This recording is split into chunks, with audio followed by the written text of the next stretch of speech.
So I grew up in a small town, Newton, North Carolina, just roughly 40 miles south of Boone. Grew up always camping with my father and family in the North Carolina mountains. Loved the Blue Ridge Mountains, and fell in love with the area. Obviously, Appalachian was one of the schools that I felt fit my personality. I've always been impressed with the humble nature of the school, the faculty, and the students, and ultimately it was the right and perfect choice for me to go to that school.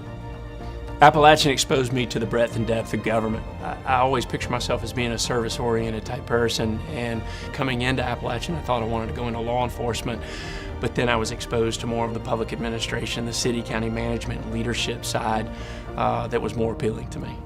I had a great conversation with two different classmates. One was very interested in going into getting their master's in public administration, and the other one had done an internship in emergency management. And immediately I wanted to investigate both of those, and I decided to stay in school for another year and a half, and my parents were gracious enough to help me get through another year and a half of going through the master's program, and it was the best move I ever made.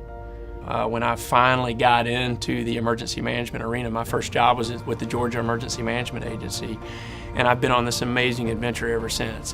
Your body of work starts to get you referred to other positions, and so I got a phone call from the state of Alabama and Governor Bob Riley out of the blue. Had never met the governor, and said, "Hey, your name's been put in the hat.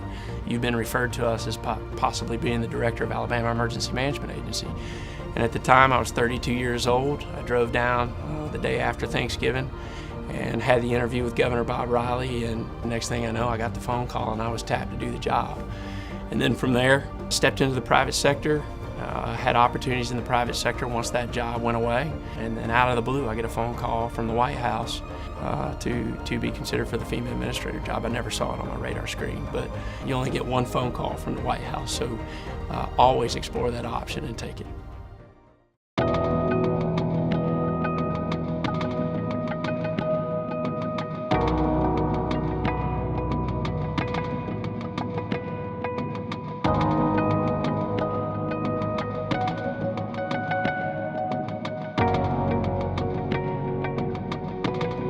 Unfortunately, coming in, 2 months right after I was confirmed coming in, FEMA experienced the worst series of disasters that the agency's seen since inception back in the 70s.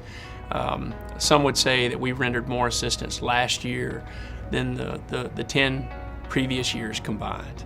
So you come to wake up every day hoping to be able to better just the organizational piece, but you always have to be ready to go for what may hit next. And so every 3 days we pick up a new event, whether it's a wildfire or a volcano, or whether it's cybersecurity issues. No matter what it is, we have to be ready to go. And so when you have a workforce of 20,000 people and constituents, all over, not only 50 states, but the 573 tribal governments and island territories, we have to affect change to ultimately save lives and reduce the impact of disasters collectively and together. So building that unity of effort is incredibly important.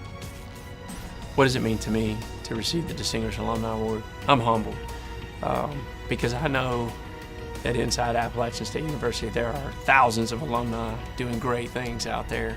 I've been very fortunate. I've always had a really strong network. My wife is incredible. My wife and kids serve their country right now, and it's one of the toughest environments to do so. But without that support mechanism in place, none of this is possible. There are others that are out there that are saving lives, trying to figure out renewable energy, trying to create the next innovative business. We've got educators teaching our kids.